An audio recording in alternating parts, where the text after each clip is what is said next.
My name is Sophia, and I'm 26 years old. 3 months ago, I discovered something that changed everything I thought I knew about family loyalty. It started with a phone call that made my blood run cold. I was sitting in my small apartment in Denver, grading papers from my third-grade class. The rain was pattering against my window, and I had my favorite lavender tea steaming beside me. Then my phone rang.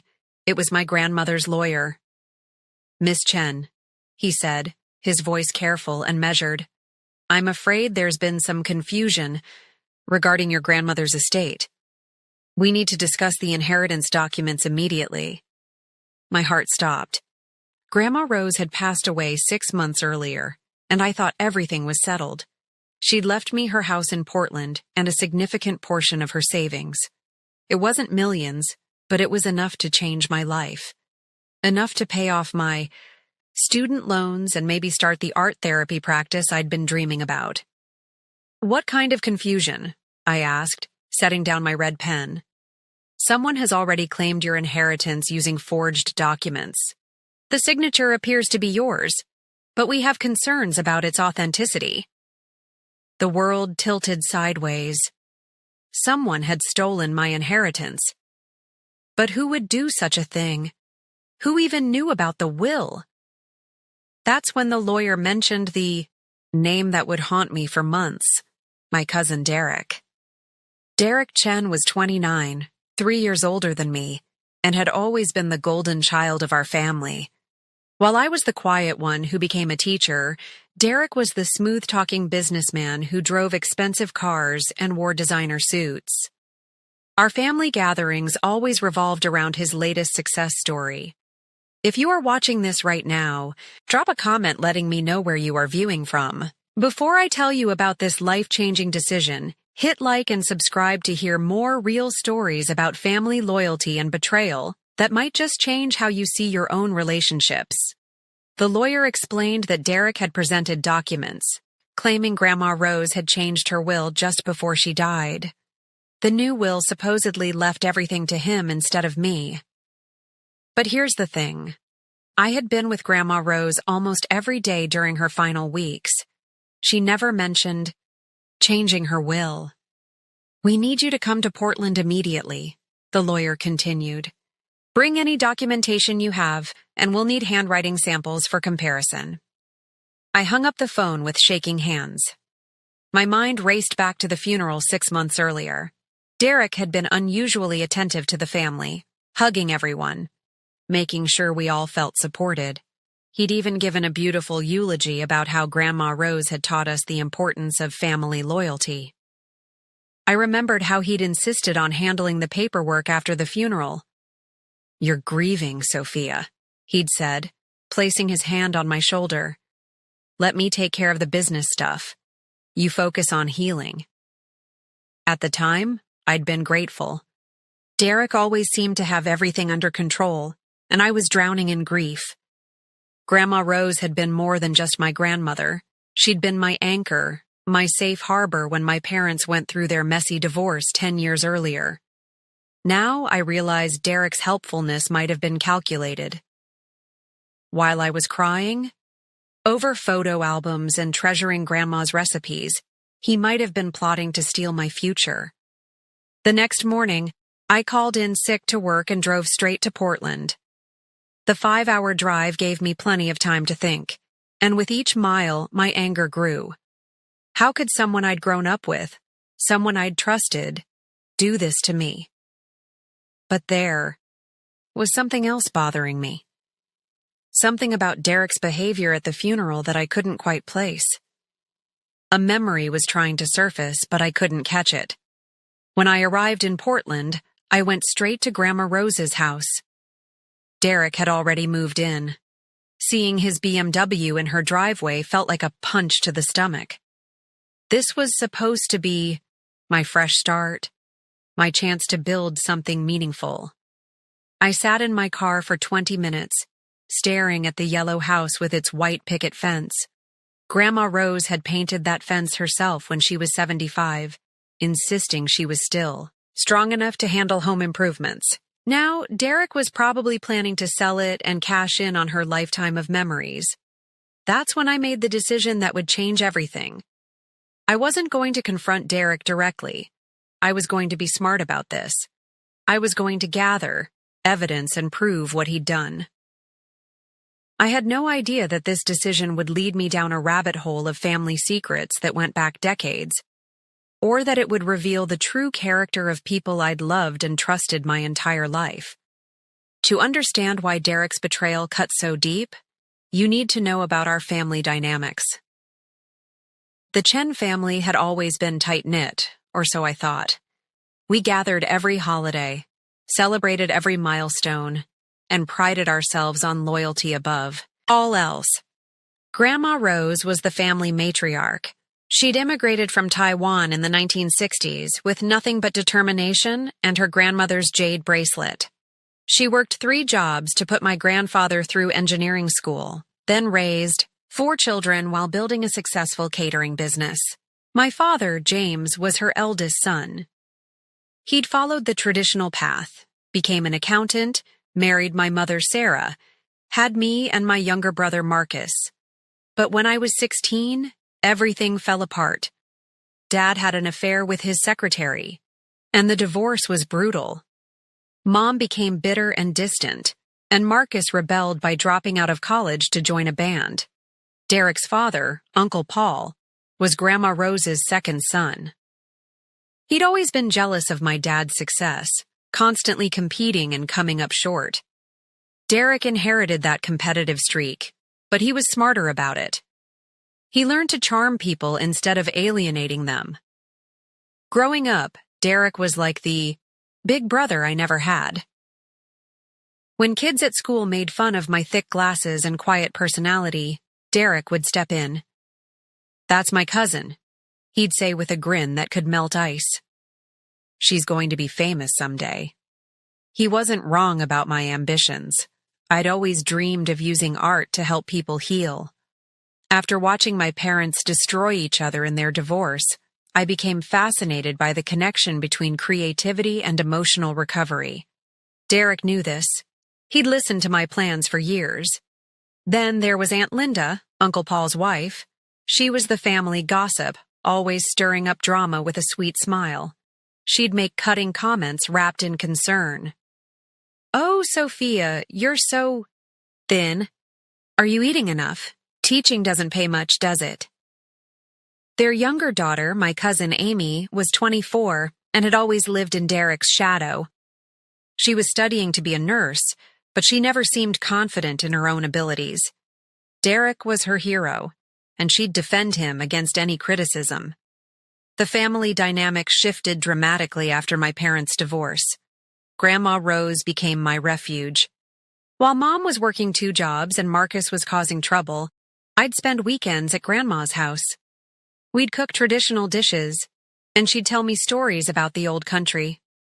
"Sophia," she'd say, her weathered hands kneading dumpling dough, "family is everything, but that doesn't mean family is always good to you. You learn to tell the difference." I didn't understand what she meant then. I thought family love was unconditional, that blood ties meant automatic loyalty. Grandma Rose was wiser than I gave her credit for. She'd started talking about her will when she turned 80.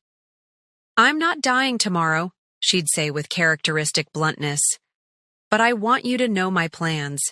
This house, it should go to someone who will love it. Someone who understands what it means to build something from nothing." Derek had always assumed he'd inherit the most because he was the first grandchild and the most successful. But Grandma Rose had different ideas. She saw how I'd struggled through my parents' divorce, how I'd worked multiple jobs to pay for college, how I'd chosen a career helping children instead of chasing money. "You have your grandmother's heart," she told me once, touching the jade bracelet that never left her wrist. "You understand that wealth isn't just about money. Have you ever had someone believe in you when you couldn't believe in yourself?" That's what Grandma Rose was to me. When I doubted my dreams, she'd remind me of my strength. When I felt lost after my parents' chaos, She'd anchor me with her unwavering love. The last conversation we had was about my future plans. She was weak from chemotherapy, but her eyes were still sharp. "The house is yours, little dumpling," she whispered, using her pet name for me. "Use it to help people heal, like you've always wanted." I'd held her hand, feeling the smoothness of that jade bracelet against my fingers. "I promise, Grandma, I'll make you proud." 2 weeks later, she was gone. The funeral was a blur of flowers, tears, and well-meaning relatives offering comfort food. Derek had been the perfect cousin that day, organizing everything, making sure everyone felt supported. Now I wondered if he'd been planning his betrayal. Even then, watching me cry over the woman who'd chosen to believe in my dreams instead of his ambitions, my investigation started small. I called Mrs. Patterson, Grandma Rose's neighbor for 30 years. She was in her 70s, sharp as a tack, and had always liked me. "Oh, honey," she said when I explained my suspicions, "that boy Derek has been coming around since before your grandmother passed. Said he was helping with her finances." My stomach dropped. "How often?" "Every few weeks. Sometimes he'd stay for hours. Your grandmother seemed uncomfortable after those visits. She mentioned once that family could be complicated." This was news to me. Derek had never mentioned visiting Grandma Rose regularly. At family gatherings, he'd always seemed too busy with work to spend much time with her. Mrs. Patterson continued, "The last time I saw him was 2 days before your grandmother went to the hospital. He was carrying a briefcase and looked upset when he left. 2 days before her final hospital stay. That timing felt significant. Next, I visited Mr. Rodriguez, Grandma Rose's longtime lawyer. He was a kind man in his 60s who'd handled her legal affairs for 20 years. "I have to be careful about confidentiality," he said carefully. "But I can tell you that your grandmother never expressed any desire to change her will. The document Derek presented was suspicious." "Suspicious how?" "The signature looked right, but something felt off about the whole situation. Your grandmother was very specific about her wishes. She talked about you often, about your dreams and your character." He showed me the forged document. Seeing my own name signed to papers I'd never seen made me physically ill. Derek hadn't just stolen my inheritance, he'd stolen my identity. To do it. But Mr. Rodriguez had more news. "There's something else, Sophia. Your cousin requested copies of the original will months before your grandmother's death. He claimed it was for family planning purposes. The pieces were falling into place. Derek had been planning this for months, maybe longer. While I was focused on Grandma Rose's health and comfort, he was calculating how to take what was meant to be mine. If you've ever felt betrayed by someone you trusted completely, you know that sick feeling in your stomach. It's like discovering the ground beneath your feet was never solid at all." I decided to dig deeper into Derek's finances. Through social media and public records, I discovered he was in more trouble than anyone knew. His flashy lifestyle was funded by credit cards and loans, his business was struggling, and he'd been hiding his financial problems from the family. This gave him motive, but I needed proof he'd actually forged the documents. That's when I remembered something crucial from the funeral. Derek had asked to borrow my phone to make calls about arrangements. He'd had it for almost an hour, claiming his battery was dead. What if he'd photographed my signature from old texts or emails? I started going through my digital records, looking for anything with my signature that Derek might have accessed. Then I found it. A birthday card photo I'd sent to the family group chat the year before. It showed me signing a card for Grandma Rose, my signature clearly visible, but I still needed more evidence. So I made a decision that felt risky, but necessary. I was going to record Derek admitting to the forgery. I called him, pretending I wanted to discuss the inheritance situation calmly.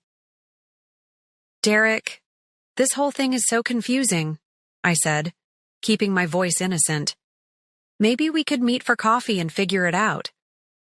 He agreed immediately, probably thinking he could charm his way out of any suspicion. We arranged to meet at a quiet cafe in Portland the next day. Meanwhile, I reached out to Amy, hoping my younger cousin might know something. But when I carefully probed about Derek's recent behavior, she became defensive. Derek's been under a lot of stress, she said. His business is expanding and he's been working so hard. You should be happy for him, Sophia. Grandma Rose always wanted the family to be successful. Her loyalty to Derek was absolute, but something in her tone suggested she might know more than she was saying. The night before my meeting with Derek, I barely slept. I kept thinking about Grandma Rose's words.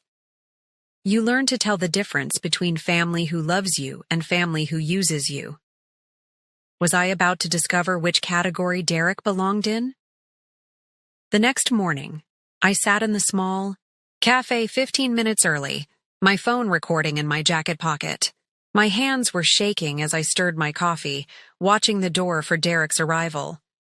When he walked in, he looked every inch the successful businessman. His smile was warm and confident, the same smile that had charmed our family for decades. But now I saw it differently. Calculated, practiced, hollow. Sophia! He hugged me like nothing had changed. I'm so glad you called. This whole situation is just a misunderstanding. He ordered his usual black coffee, no sugar, and settled into the chair across from me. For a moment, I almost convinced myself I was wrong. This was Derek, who'd protected me from bullies, who'd celebrated my graduation, who'd held me when I cried at Grandma Rose's funeral. I just don't understand how this happened, I began carefully. The lawyer says someone forged my signature. Derek's expression didn't change, but I caught a tiny flicker in his eyes. That's terrible. Who would do such a thing? Maybe it's a mistake by the legal office. The handwriting analysis will tell us for sure, I said, watching his reaction closely. This time I definitely saw him tense. His fingers drummed once against his coffee cup before he caught himself. Of course, he said smoothly. I'm sure everything will work out. You know Grandma Rose loved us both. But Derek, I pressed gently, you were visiting her a lot those last few months. Mrs. Patterson mentioned you seemed upset after your last visit. His mask slipped just slightly. Mrs. Patterson is old, Sophia. Her memory isn't what it used to be. What were those visits about? You never mentioned them to the family. Derek was quiet for a long moment, staring into his coffee. When he looked up, his expression had hardened in a way I'd never seen before. You want to know the truth, Sophia? Fine. I was trying to talk sense into her. You think you deserve that inheritance? You, who barely visited unless someone was dying? I was the one checking on her, making sure her finances were in order. My heart pounded, but I kept my voice steady. So you did know about the original will? Of course I knew, and it was wrong. You're a teacher, Sophia. You make $30,000 a year. What are you going to do with a house and $200,000? I have a business, responsibilities, employees depending on me. The entitlement in his voice was staggering, but he hadn't admitted to forgery yet. But Derek, it was her choice to make. She wanted me to have it. He laughed, and it was a bitter sound I'd never heard from him before. Her choice? She was 83 and on medication. She wasn't thinking. Clearly, I was protecting the family's interests. By forging my signature? The words hung in the air between us. Derek's face went completely still. I never said I forged anything. But you did, didn't you? You used that photo from my birthday card text, the one where I was signing her card. You studied my handwriting and practiced until you could copy it. Derek stared at me for 30 seconds that felt like an eternity. Then his shoulders sagged, and something crumbled in his expression. "You have no idea what it's like," he said quietly. "Being the oldest grandchild, having everyone expect you to be perfect, to be successful. My business is failing, Sophia. I'm drowning in debt. My marriage is falling apart because Jessica can't stand the pressure anymore." I felt a stab of sympathy despite everything. "Derek, if you needed help, help?" His voice turned sharp again. "From who? Dad's been competing. With Uncle James his whole life and losing. Mom just pretends everything is fine. And you. You were always Grandma's favorite. The sweet little artist with big dreams. So you decided to steal from me?" "I decided to take what I needed to survive. The house alone is worth $400,000. That money could save my business, my marriage, my whole life. What's it going to do for you? Let you play art teacher in a bigger space? Do you see how quickly people reveal their true nature when they're cornered? The cousin who'd protected me from bullies was gone, replaced by someone who saw my dreams as less important than his problems. Derek, what you did was illegal. And more than that, it was wrong." He stood up abruptly. "Prove it, Sophia. You've got suspicions, not evidence." But I had something he didn't know about. I had his confession, recorded on my phone. The recording was clear as crystal. Derek admitting he knew about the original will, dismissing Grandma Rose's mental capacity, and revealing his desperate financial situation. While he hadn't explicitly said, "I forged your signature," his words painted a clear picture of guilt and motive. I took the recording straight to Mr. Rodriguez. His eyes grew wide as he listened to Derek's bitter confession about needing the money and dismissing my grandmother's wishes. "This, combined with the handwriting analysis, should be enough," he said grimly. "But Sophia, you need to understand. This is going to tear your family apart." He was right. When I played the recording for my parents, Mom gasped and Dad's face turned red with rage. "That little snake," Dad muttered, "after everything Rose did for this family." But the real explosion came when we confronted Uncle Paul and Aunt Linda. I'd hoped they'd be horrified by their son's actions and demand he make it right. Instead, they went into full defensive mode. "You set him up," Aunt Linda accused, her sweet facade completely gone. "You tricked him into saying those things. Derek would never steal from family." Uncle Paul was even worse. "Your grandmother was old, Sophia. She probably promised that inheritance to half a dozen people. Derek was just protecting what rightfully belonged to him as the oldest grandchild." The meeting descended into shouting. Mom called Uncle Paul a liar. Dad threatened to cut them off completely. Amy cried and begged everyone to stop fighting. "This is exactly what Grandma Rose would have hated," I finally said, my voice cutting through the chaos. "She valued loyalty and honesty above everything else." But it was too late. The damage was done. The legal process took 3 months. Derek fought the evidence, hired his own lawyer, and tried to claim the recording was taken out of context. But the handwriting analysis was damning. The forged signature had subtle differences that proved it wasn't mine. In the end, Derek was forced to return everything. The house, the money, even the furniture he'd already moved. He also faced potential criminal charges for fraud, though Mr. Rodriguez advised me that prosecuting family members was complicated and emotionally costly. Have you ever won something that felt like losing? That's how I felt when I finally got the keys to Grandma Rose's house. My inheritance was secure, but my family was shattered. Derek and I haven't spoken since the cafe confrontation. Uncle, Paul and Aunt Linda act like I'm the villain in this story, spreading rumors that I was greedy and manipulative. Some extended family members have taken sides, creating factions and resentments that may never heal. Amy surprised me, though. 2 weeks after everything was settled, she called me crying. I knew something was wrong, she admitted. Derek had been acting strange for months, stressed about money, making comments about the family not appreciating him enough. I should have said something, but I didn't want to believe he could do something like this. Her honesty meant everything to me. We've actually grown closer through this ordeal, united by our shared disappointment in someone we'd both looked up to. The hardest part was learning about Derek's financial situation through the legal proceedings. His business really was failing. His marriage did end. Jessica filed for divorce 2 months after the inheritance scandal broke.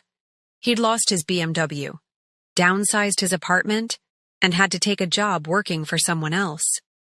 Part of me felt sorry for him.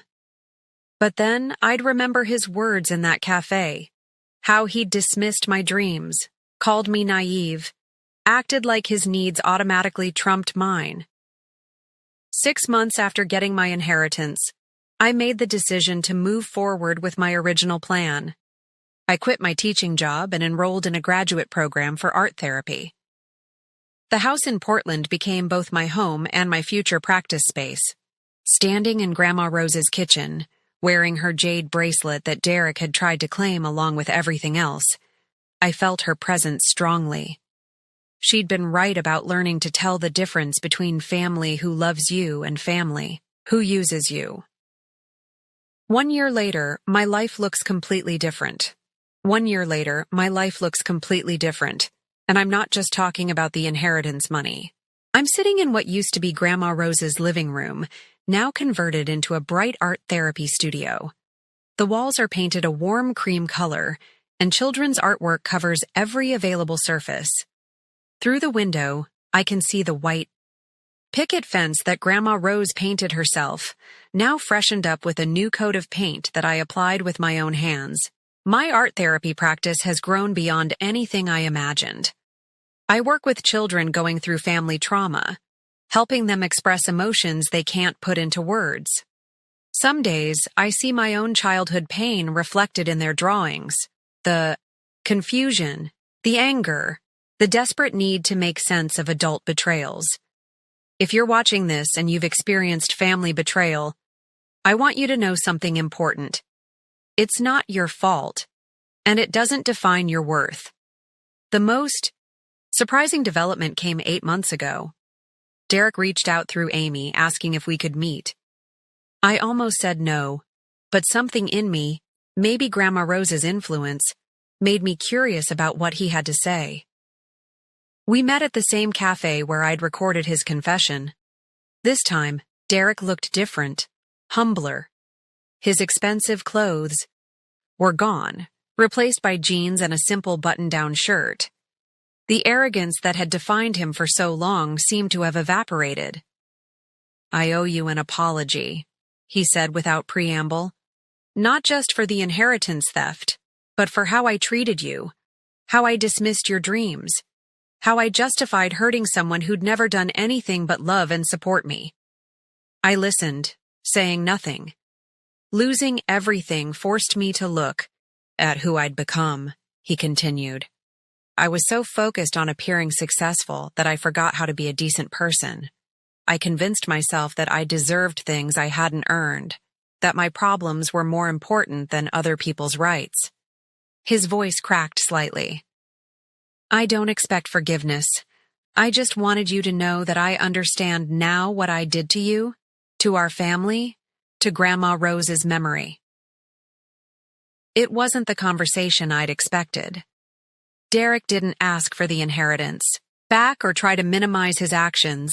He simply acknowledged the harm he'd caused and took full responsibility. We didn't hug or promise to rebuild our relationship.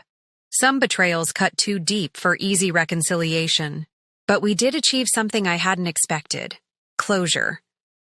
The family dynamics are still complicated. Uncle Paul and Aunt Linda refuse to admit Derek did anything wrong, which has created a permanent rift with my parents. holiday gatherings are smaller now, sometimes painfully so. But the people who remain are those who chose honesty over loyalty to harmful behavior. Amy has become one of my closest friends. She finished nursing school and works at a children's hospital. We both learned that sometimes loving someone means holding them accountable for their actions instead of enabling their worst impulses. My practice continues to grow. Last month, I hired 2 assistant therapists and expanded into trauma counseling for adults.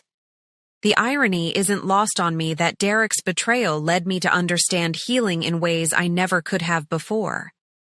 I keep Grandma Rose's jade bracelet on my desk where I can see it every day.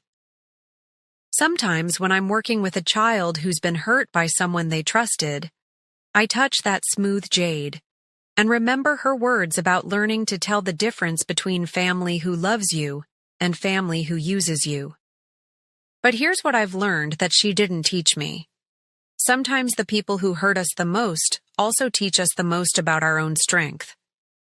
Have you ever had someone's betrayal redirect your entire life path? If you're dealing with family, drama, or financial betrayal right now, I'd love to hear your story in the comments. How are you protecting yourself while still staying open to love? Before you go, please hit that subscribe button if you want to hear more real stories about family relationships, personal growth, and finding strength in difficult situations. I share a new story every week, and your support means everything to me. And remember, your dreams and goals matter, regardless of what anyone else thinks. Don't let other people's desperation or entitlement make you doubt your own worth. If this story resonated with you, please give it a thumbs up and share it with someone who might need to hear it. Sometimes we all need reminding that we're stronger than we think, and that betrayal, while painful, doesn't have to define our future. Thank you for listening to my story. Until next time, keep believing in yourself and the power of choosing healing over bitterness.